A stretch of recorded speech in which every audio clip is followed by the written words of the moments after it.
আসসালামু আলাইকুম। রাত 10টার শীর্ষ সংবাদে স্বাগত জানাচ্ছি আমি শাহনাজ পারভীন। অভিযোগ সত্য কিনা সেটা আপনাদের উপর ছেড়ে দিলাম, ডক্টর ইউনূস। পবিত্র ওমরাহ পালনে সৌদি আরব গেলেন মির্জা ফখরুল। সাবেক অ্যাটর্নি জেনারেল এ.জে মোহাম্মদ আলীর ইন্তেকাল। রাত 1টার মধ্যে 6 জেলায় 60 কিলোমিটার বেগে ঝোড়ো হাওয়া সহ বৃষ্টির আভাস। শনিবার মাধ্যমিক, রোববার খুলছে প্রাথমিক বিদ্যালয়। বজ্রপাতে প্রাণ গেল 10 জনের। সংসদ অধিবেশন শুরু, চলবে 9 মে পর্যন্ত। 10 বাংলাদেশি জেলেকে অপহরণ করল আরাকান আর্মি। ভূমধ্যসাগরে নৌকাডুবি, ঢাকায় পৌঁছেছে 8 বাংলাদেশির লাশ। মিল্টন সমাদ্দার 3 দিনের রিমান্ডে। তথ্য চুরির দায়ে 2 ভারতীয় গুপ্তচরকে বহিষ্কার করেছিল অস্ট্রেলিয়া।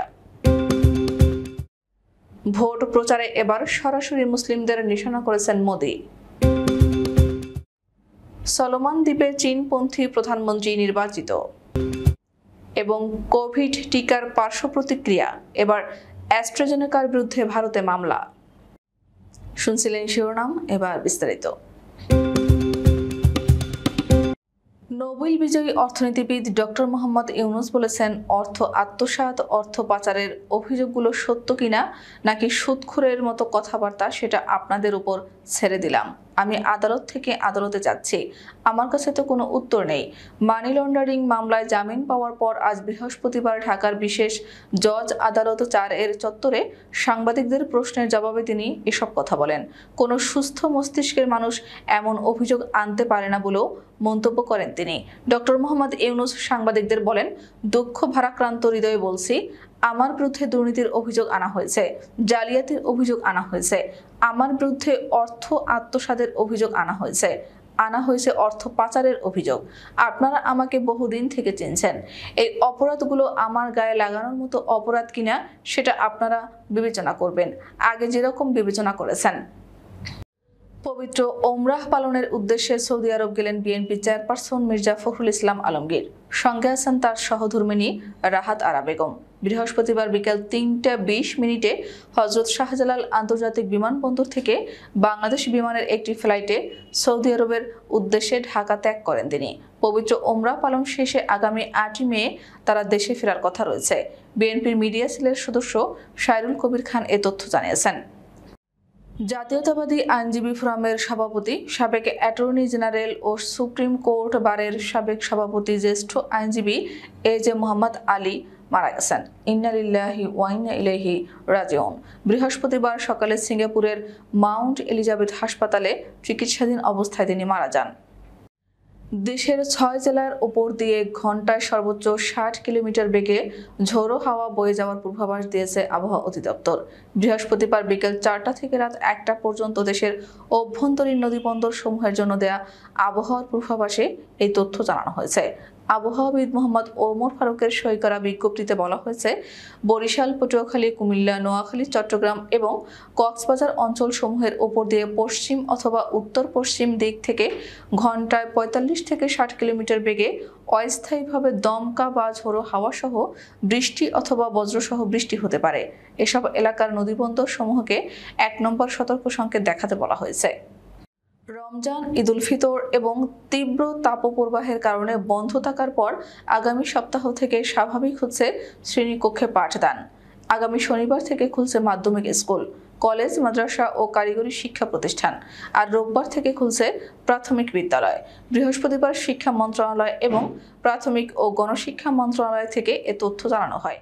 শিক্ষা মন্ত্রণালয়ের জনসংযোগ কর্মকর্তা মোহাম্মদ আবুল খায়ের জানান, শনিবার থেকে মাধ্যমিক পর্যায়ে শ্রেণীকক্ষে সরাসরি পাঠদান শুরু হবে। প্রাথমিক ও গণশিক্ষা সচিব ফরিদ আহমদ জানান, তীব্র তাপপ্রবাহের কারণে বৃহস্পতিবার পর্যন্ত স্কুল বন্ধ রয়েছে। শুক্র ও শনিবার সাপ্তাহিক ছুটি শেষে রোববার থেকে যথারীতি ক্লাস শুরু হচ্ছে। চট্টগ্রাম বিভাগের 3 জেলায় বজ্রপাতে 6 জনের মৃত্যু হয়েছে। বৃহস্পতিবার সকাল থেকে দুপুর পর্যন্ত রাঙামাটির 2 উপজেলায় 3 জন, কক্সবাজারের পেকুয়ায় 2 জন ও খাগড়াছড়ির মাটিরাঙ্গায় একজনের মৃত্যু হয়। পার্বত্য জেলা রাঙামাটির 2 উপজেলায় বজ্রপাতে 3 জনের মৃত্যু হয়েছে। বৃহস্পতিবার সকালে রাঙামাটি শহরের সিলেটিপাড়া ও বাঘাইছড়ি উপজেলার রূপাকারী ইউনিয়নের মুসলিম ব্লকে এবং দুপুরে একই উপজেলার সাজেক ইউনিয়নের 7 নং ওয়ার্ডের লুইনথিয়ান পাড়ায় এসব বজ্রপাতের ঘটনা ঘটে। কুমিল্লার বিভিন্ন উপজেলায় বজ্রপাতে 4 জনের মৃত্যুর খবর পাওয়া গেছে। মৃত্যুর সংখ্যা আরও বাড়তে পারে। বৃহস্পতিবার বিকেল 5টা থেকে 5:30টার মধ্যে এসব ঘটনা ঘটে। দ্বাদশ জাতীয় সংসদের দ্বিতীয় অধিবেশন শুরু হয়েছে। আজ বৃহস্পতিবার বিকেল 4:04 স্পিকার ডক্টর শিরিন শারমিন চৌধুরীর সভাপতিত্বে পবিত্র কুরআন তেলাওয়াতের মাধ্যমে এ অধিবেশন শুরু হয়। এর আগে বিকেলে অনুষ্ঠিত সংসদের কার্য উপদেষ্টা কমিটির বৈঠকে অধিবেশনের মেয়াদকাল সহ অন্য কার্যক্রমের বিষয়ে সিদ্ধান্ত হয়। চলতি অধিবেশন আগামী 9 মে পর্যন্ত চলবে বলে সিদ্ধান্ত হয়েছে।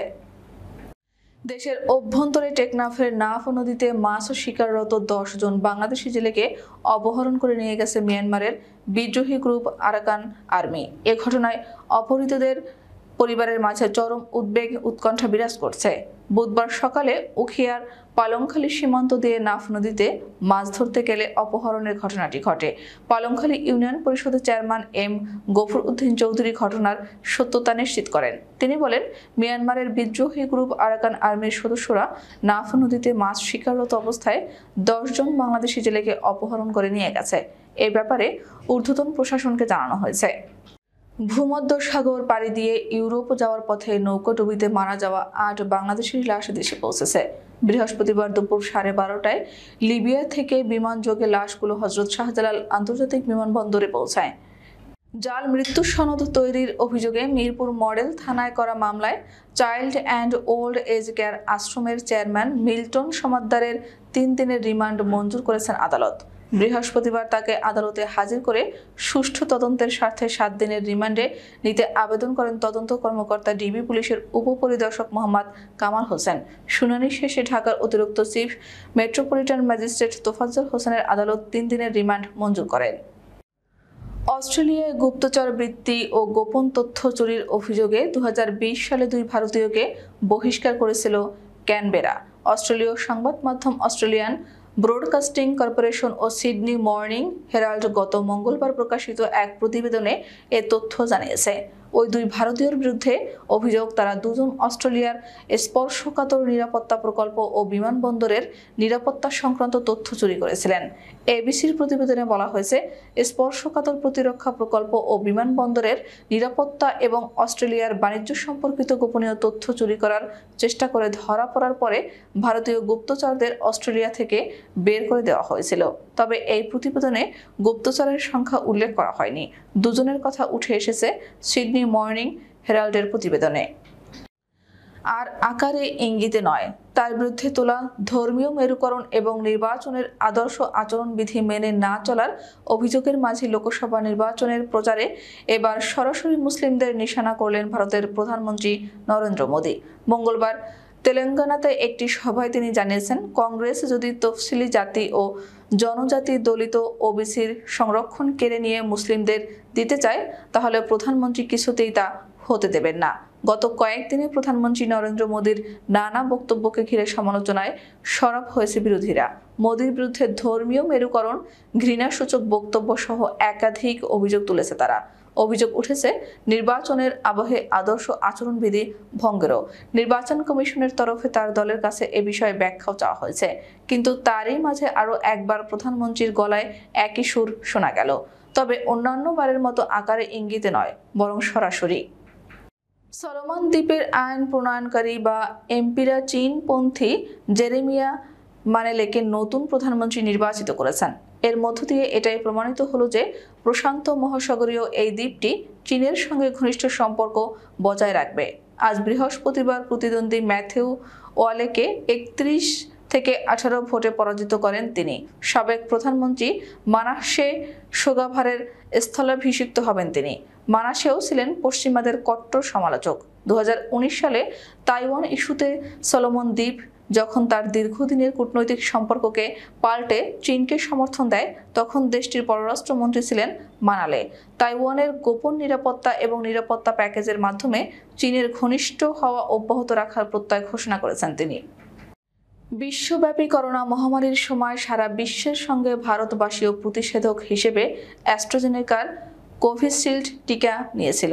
সম্প্রতি ব্রিটিশ সুইস ওষুধ নির্মাতা প্রতিষ্ঠান স্বীকার করেছে এই টিকার পার্শ্ব প্রতিক্রিয়া আছে, আর সে কারণে ব্রিটেনের পর জনস্বার্থে এবার ভারতের শীর্ষ আদালতেও অ্যাস্ট্রাজেনেকার বিরুদ্ধে মামলা হয়েছে। অ্যাস্ট্রাজেনেকার তৈরি কোভিশিল্ডের পার্শ্ব প্রতিক্রিয়া কতখানি তার তদন্তের পাশাপাশি ক্ষতিপূরণেরও দাবি জানিয়ে ভারতের সুপ্রিম কোর্টে জনস্বার্থ মামলা করেছেন বিশাল তিওয়ারি নামের এক আইনজীবী। অ্যাস্ট্রাজেনেকার টিকা ভারতের তৈরির লাইসেন্স পেয়েছিল পুনের সেরাম ইনস্টিটিউট অব ইন্ডিয়া। ভারতের বেশিরভাগ মানুষই কোভিশিল্ড টিকা নিয়েছিল। আমাদের আগামীকাল দুপুর 2টার শীর্ষ সংবাদ দেখার আমন্ত্রণ জানিয়ে এখনকার মতো বিদায় নিচ্ছি।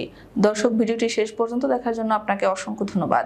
নিত্য নতুন সংবাদ পেতে আমাদের ইউটিউব চ্যানেলটি সাবস্ক্রাইব করুন ও নিয়মিত নোটিফিকেশন পেতে বেল বাটনটি ক্লিক করুন এবং আমাদের ফেসবুক পেজটিতে লাইক করুন। এছাড়াও আমাদের ভিডিওতে লাইক দিয়ে শেয়ার করুন। আল্লাহ হাফেজ।